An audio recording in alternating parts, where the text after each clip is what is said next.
Hello friends, मैं हूं आपके सामने गौरव मिगलानी। हम पढ़ रहे हैं 12th क्लास की अकाउंटेंसी।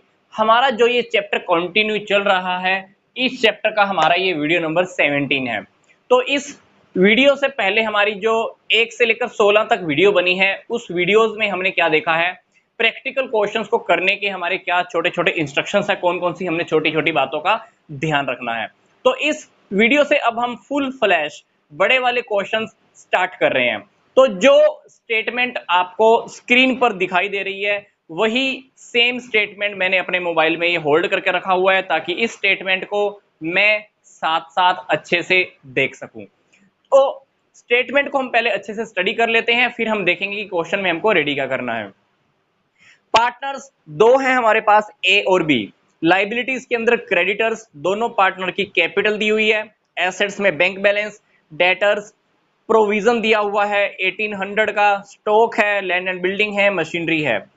दोनों पार्टनर ने फर्म को बंद करने का डिसीजन लिया है। फर्म को बंद करने के टाइम पर इन्होंने क्या देखा कि एसेट्स को हमने रिलीज किया है। एसेट्स को मतलब सेल किया है। स्टॉक को सेल किया तो मिले 45,000, machinery 32, debtors 35, land and building 1.5 lakh.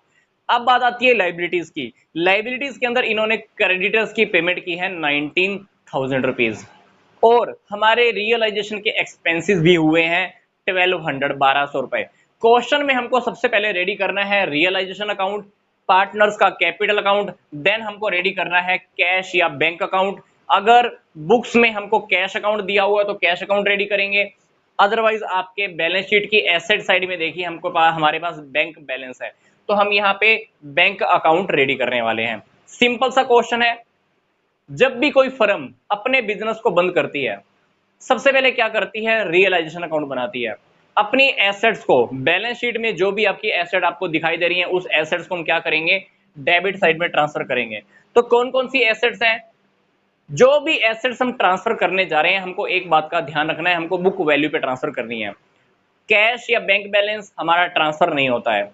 Debtors आपको दिखाई दे रहे हैं 40,000 के, हमको 40,000 में से 1800 का प्रोविजन लेस करके यहाँ पे नहीं ट्रांसफर करना, हमको यहाँ पे जो डेटर ट्रांसफर करने हैं 40 के 40,000 के ट्रांसफर करने हैं। क्योंकि रियलाइजेशन अकाउंट हम जब भी बनाते हैं, डेटर्स बुक वैल्यू के ऊपर ट्रांसफर होते हैं, मतलब हम डेटर्स यहाँ पर 40,000 के लिखने वाले हैं, और जो डेटर के ऊपर 1800 रुपए का प्रोविजन है, उसको हम क्रेडिट साइड में ट्रांसफर करेंगे। तो मैं आपको फिर से रिपीट कर रहा हूं, कैश या बैंक बैलेंस हमारा यहां पर ट्रांसफर नहीं होने वाला। बाकी की जो भी एसेट्स हैं जो ट्रांसफर होने के लायक हैं, वो बुक वैल्यू के ऊपर ट्रांसफर होंगी। तो सबसे पहले हमारे पास क्या है, डेटर्स। तो एसेट्स में से आप डेटर्स को सबसे पहले ट्रांसफर कर दो। डेटर्स कितने का है आपका, 40,000। मैंने यहाँ पे शॉर्टकट में थोड़े आगे वर्ड लिखूंगा, आप थोड़ा देख लीजिएगा। डेटर्स ट्रांसफर किए हैं, फिर स्टॉक, फिर हमको क्या ट्रांसफर करना है, लैंड एंड बिल्डिंग, फिर क्या ट्रांसफर करना है, मशीनरी। स्टॉक कितने का ट्रांसफर करना है, जितना वैल्यू स्टॉक का है 54,800, लैंड एंड बिल्डिंग है 1,20,000, मशीनरी है हमारी 40,000। तो मैंने क्या किया, जो भी एसेट्स थी बैलेंस शीट में, उसको as it is book value पे डेबिट साइड में ट्रांसफर कर दिया। अब मुझे क्या करना है, डेटर्स के ऊपर जो प्रोविजन था वो आप यहां पे लिख दीजिए, by provision for bed and doubtful debts. Provision for doubtful debts के लिए कितना प्रोविजन है आपके पास, 1800 रुपए। तो डेटर्स पूरे के पूरे यहां पर, प्रोविजन उससे रिलेटेड यहां पर। अब लाइबिलिटी साइड के अंदर जो आपकी क्रेडिटर्स दिए हुए हैं, आप एज इट इज यहां लिख दीजिए, लिख दिए। बैलेंस शीट्स में से जो भी आप ट्रांसफर कर सकते थे यहां पर ट्रांसफर कर दिया। एसेट्स के अकाउंट क्लोज हो गए, लाइबिलिटीज के अकाउंट भी क्लोज हो गए। अब हमको क्या करना है, एसेट्स को सेल करना स्टार्ट करना है। बैलेंस शीट के बाद देखिए, स्टॉक को बेचा है, मशीनरी को, डेटर्स को, लैंड एंड बिल्डिंग को, ये आप चारों चीजें सेल कर दीजिए। हमारे पास क्या आ जाएगा, कैश।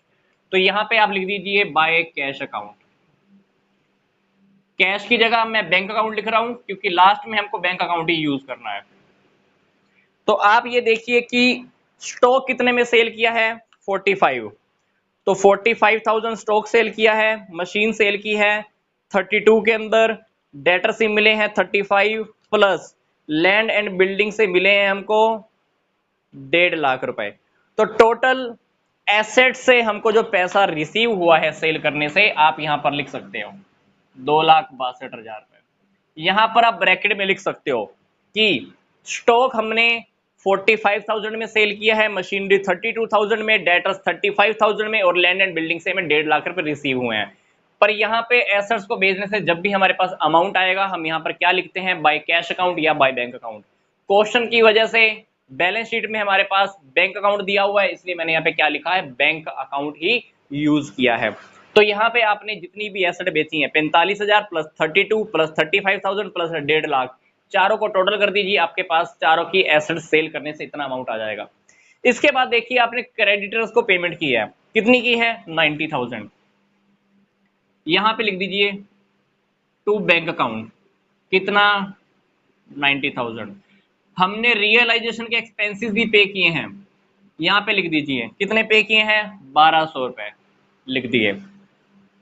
क्वेश्चन में सबसे इंपॉर्टेंट बात, क्वेश्चन करते हुए हमारे मन में एक डाउट आएगा, क्या डाउट, जैसे कि स्टॉक हमारे पास था 54,800 रुपए का, और स्टॉक हमने बैलेंस शीट के बाद देखो क्या लिखा हो, स्टॉक कितने में सेल किया, 45,000 में।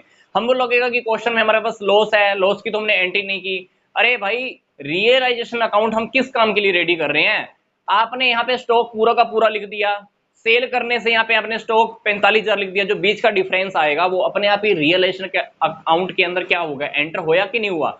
रियलाइजेशन अकाउंट का जब हम टोटल करेंगे तो अपने आप क्या प्रॉफिट और लॉस तो हमारे पास निकल कर आने वाला है। इसी तरह से लैंड एंड बिल्डिंग हमारे पास बैलेंस शीट में थी 1,20,000, और हमने यहाँ पर लैंड एंड बिल्डिंग कितने की में सेल की है, 1.5 लाख में। आप कहोगे कि 30,000 का प्रॉफिट अलग से क्यों नहीं दिखाया। अरे भाई, कोई प्रॉफिट और लॉस अलग से दिखाने की जरूरत ही नहीं है, क्योंकि रियलाइजेशन का जब आप टोटल लगाओगे तो अल्टीमेटली जो बैलेंस आएगा वो आपका प्रॉफिट और लॉस में तो आने वाला है। ये वही प्रॉफिट और लॉस होगा जो आपका बुक वैल्यू और सेल वैल्यू के बीच का जो डिफरेंस होगा। तो ये कंफ्यूजन को हमको इस चैप्टर में से निकालना होगा। अब हमको क्या करना है, क्वेश्चन की स्टेटमेंट के अकॉर्डिंग हम रियलाइजेशन अकाउंट के अंदर सब कुछ फिट कर चुके हैं। अब हमको क्या करना है, टोटल करना है। टोटल कर दें तो टोटल हम क्रेडिट साइड का टोटल करके देखते हैं, 2,62,000 प्लस 20,000 प्लस 1,800। क्रेडिट साइड का टोटल आ गया 2,83,800। अब हम डेबिट साइड का टोटल करके देखते हैं, 40,000 7,800 प्लस 1,20,000 प्लस 40,000 प्लस 19,000 प्लस 1,200। तो यहां का टोटल आया है 2,75,000। यहां का देखो क्या है, 2,83,800। 2,83,800 में से यहां का टोटल 2,75,000 आप लेस कर दो, तो अल्टीमेटली हमारे पास क्या आ जाएगा, प्रॉफिट आ जाएगा। कितना प्रॉफिट आएगा, 8,800 का। ये 8,800 का प्रॉफिट हम क्या करें, दोनों पार्टनर्स में जो इनका रेशो दिया हुआ है बैलेंस शीट के ऊपर ही, देखो क्या है रेशो इनका, 3:2। तो 8,800 रुपए का जो प्रॉफिट आया है, आप दोनों पार्टनर्स में 3:2 में बांट दीजिए। ए को मिलेगा 3/5, बी को मिलेगा 8,800 का 2/5। तो यहां पर हमने क्या लिखना है, टू प्रॉफिट, लाइन में आपको पूरी बता रहा हूं, to profit transfer to A's capital account and B's capital account. तो ए की कैपिटल में कितना जाएगा, 8,800 का जब आप 3/5 करोगे तो आपके पास अमाउंट आने वाला है 5,280। 8,800 का जब आप 2/5 करोगे वो बन जाएगा बी का आएगा 3,520। तो ये आप यहां पे लिख देना। तो हमने क्या किया, इसके बाद रियलाइजेशन अकाउंट को हमने क्या करना है, क्लोज करना है। 2,83,800 से हमने क्या किया, रियलाइजेशन अकाउंट को क्लोज कर दिया, क्योंकि हमारा जो टारगेट था क्वेश्चन में प्रॉफिट फाइंड आउट करना, रियलाइजेशन अकाउंट से हमने प्रॉफिट को फाइंड आउट कर लिया है। रियलाइजेशन अकाउंट से प्रॉफिट आया 3:2 में, 8,800 को हमने बांट दिया। ए की कैपिटल में इतना क्रेडिट हो जाएगा, बी की कैपिटल में इतना क्रेडिट हो जाएगा। अब हमारा सेकंड टारगेट क्या है, पार्टनर्स के कैपिटल अकाउंट रेडी करना। पार्टनर्स के कैपिटल अकाउंट जब भी हम रेडी करते हैं तो सबसे पहले हम क्या लिखते हैं, पार्टनर्स की ओपनिंग कैपिटल। तो आप ये देख लीजिए कि पार्टनर्स की ओपनिंग कैपिटल कितनी गिवन है। ओपनिंग कैपिटल हमारे पास पार्टनर की बैलेंस शीट में देखिए 1,90,000, दोनों की हमने ओपनिंग कैपिटल लिख दी बाय बैलेंस बीडी के नेम से। रियलाइजेशन का प्रॉफिट बाय रियलाइजेशन अकाउंट, ए के पास 5,280, बी के पास 3,520 लिख दिया। अब क्वेश्चन में देखिए कि क्या हमारे पास कैपिटल अकाउंट में क्रेडिट में या डेबिट में लिखने के लिए कुछ है क्या। लाइबिलिटी साइड में देखेंगे तो हमारे पास ऐसा कुछ है नहीं। एसेट साइड में देखेंगे तो हमारे पास कुछ भी ऐसा नहीं है। लाइक प्रॉफिट एंड लॉस का debit balance, advertisement suspense account, deferred revenue expenditure, कुछ भी ऐसा नहीं है जो हम डेबिट में लिख पाए। ना ही क्रेडिट में लिखने के लिए हमारे पास कोई journal reserve, reserve fund, workman compensation reserve, कुछ भी ऐसा नहीं है जो हम क्रेडिट में और डाल पाए। एडजस्टमेंट के अकॉर्डिंग भी हमारे पास कुछ नहीं है। तो हम क्या करेंगे, सिंपल सी बात, कैपिटल अकाउंट का टोटल लगा देंगे। तो कैपिटल अकाउंट का टोटल लगाओगे तो क्या आएगा, 155,280, 93520। फर्म क्या करेगी, इनको पेमेंट कर देगी। यहां पे हम क्या लिखेंगे, टू बैंक अकाउंट। कितनी पेमेंट करनी है, टोटल देखो कितना आया इसका, 155,280, क्योंकि क्रेडिट साइड का टोटल ये था, डेबिट में तो वैसे भी जीरो है, तो आप पूरी की पूरी पेमेंट इनको कर दो।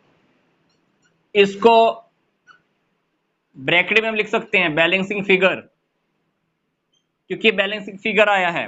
क्रेडिट में से डेबिट का टोटल था जीरो, ए को पेमेंट, बी का टोटल इतना, डेबिट में जीरो, बी को पेमेंट।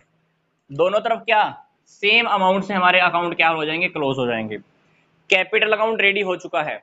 अब हमको वेरिफिकेशन करनी है, क्या हमने रियलाइजेशन अकाउंट और कैपिटल अकाउंट बनाने में कहीं कोई मिस्टेक तो नहीं की है। सबसे इंपॉर्टेंट बात, अगर क्वेश्चन में किसी पार्टनर ने लोन दे रखा होता फर्म को, तो हम रियलाइजेशन के बाद तुरंत बाद हम क्या बनाते हैं, पार्टनर का लोन अकाउंट बनाते। पर इस क्वेश्चन के अकॉर्डिंग किसी पार्टनर ने फर्म को लोन ही नहीं दिया हुआ, इसलिए हमने लोन अकाउंट नहीं बनाया। क्योंकि पीछे वाली वीडियो में हमने डिस्कस किया है कि सबसे पहले हम क्या रेडी करते हैं, रियलाइजेशन अकाउंट, फिर क्या रेडी करते हैं, पार्टनर का लोन अकाउंट, फिर कैपिटल अकाउंट, फिर हम आते हैं कैश या बैंक अकाउंट के ऊपर। पर इस क्वेश्चन में मैं आपको फिर से रिपीट कर रहा हूं, किसी भी पार्टनर ने फर्म को लोन दिया हुआ नहीं है, इसलिए हमने रियलाइजेशन के बाद सीधा ही कैपिटल अकाउंट रेडी कर लिया। अब हम चल रहे हैं कैश या बैंक अकाउंट की ओर। तो इस क्वेश्चन में ऐसा समझ लो कि हमने बैंक अकाउंट रेडी करना है, ये कैश वर्ड आपने हटाना है। तो आप ये देखिए कि हमारे पास स्टार्टिंग में बैलेंस बीडी कितना था, हमारे पास पहले से ही जो बैंक बैलेंस है वो दिया हुआ है 7,000 रुपए, इसलिए हमने यहाँ पे क्या लिखा है, बैलेंस बीडी। ठीक है, इसके बाद ये देखना है क्वेश्चन में कि हमारे पास पैसा कहां कहां से आया है। एसेट्स को सेल करने से, टू रियलाइजेशन अकाउंट, ब्रैकेट में हम लिख सकते हैं एसेट रिलीज हुई हैं कितने की, 2,62,000। अब ये देखिए क्वेश्चन में हमने पेमेंट कहां कहां की है, क्रेडिटर्स की, रियलाइजेशन के एक्सपेंसेस, दोनों पार्टनर्स को। तो जहां जहां पेमेंट की है वो हम कहां लिखनी है, क्रेडिट में। तो सबसे पहले क्रेडिटर्स को पेमेंट की, ब्रैकेट में आप लिख सकते हैं क्रेडिटर्स पे किए। फिर हमने पेमेंट की है रियलाइजेशन के एक्सपेंसेस, तो ये भी रियलाइजेशन अकाउंट में लिखा हुआ है ना, तो यहां पे ब्रैकेट में लिख देंगे रियलाइजेशन के एक्सपेंसेस, कितने, 1,200 रुपए। दोनों पार्टनर की कैपिटल की पेमेंट की हमने, ए की कैपिटल की पेमेंट, बी की कैपिटल की पेमेंट, 155,280, और बी को हमने पेमेंट की है 93,520। तो बैंक अकाउंट के अंदर या कैश अकाउंट हमारी एक एसेट होती है, जब जब पैसा आएगा डेबिट में, पैसा जाएगा तो क्रेडिट में। पैसा पहले से रखा हुआ था, सेल करने से आ गया, क्रेडिटर्स की पेमेंट की, रियलाइजेशन के एक्सपेंसेस दिए, ए की कैपिटल चुकाई, बी की कैपिटल की भी पेमेंट की। तो टोटल आपके पास पैसा देख लीजिए, अभी डेबिट और क्रेडिट साइड का हम टोटल कर लेते हैं।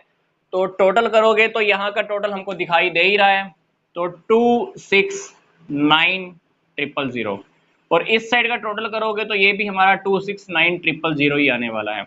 तो आप क्वेश्चन में जब आपका टोटल इक्वल आ जाएगा, इसका मतलब है कि हमने पीछे क्वेश्चन करने में कोई गड़बड़ी नहीं की है।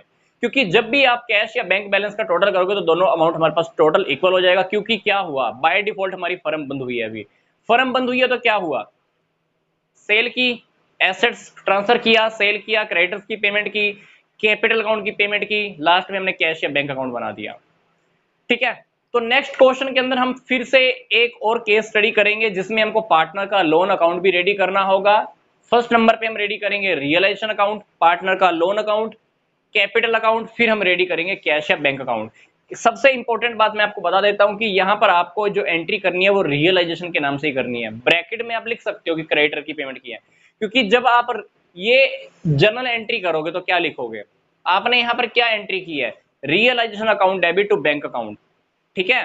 तो इसलिए जो आपने क्रेडिटर को 19,000 की पेमेंट की है, तो यहां पर हम ये नहीं लिख सकते कि बाय क्रेडिटर्स, क्योंकि क्रेडिटर्स का अकाउंट तो हम ऑलरेडी यहां पर खत्म कर चुके थे। इसलिए जब आप यहां पर पेमेंट करोगे तो पेमेंट आपको करनी है रियलाइजेशन के नाम से, बाय रियलाइजेशन अकाउंट।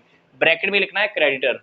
रियलाइजेशन के एक्सपेंसेस भी आपने कहां लिखे हैं, रियलाइजेशन अकाउंट के डेबिट में, तो यहां पर भी आपको रियलाइजेशन अकाउंट वर्ड यूज करना है। ब्रैकेट में लिख सकते हो realisation expenses, A's capital account by B's capital account, ठीक है। तो इस तरह से हमारा ये क्वेश्चन कंप्लीट हो जाएगा। नहीं तो कभी कभी हम क्वेश्चन में क्या गड़बड़ी करते हैं, बैंक अकाउंट के अंदर ही हमने बैंक वर्ड यूज कर दिया, by bank account, by bank account, by bank account, question आपका गलत हो जाएगा। एग्जामिनर को पता लग जाता है कि इस स्टूडेंट को अच्छे से नॉलेज नहीं है। तो हमको ये छोटी छोटी बातें ध्यान रखनी है।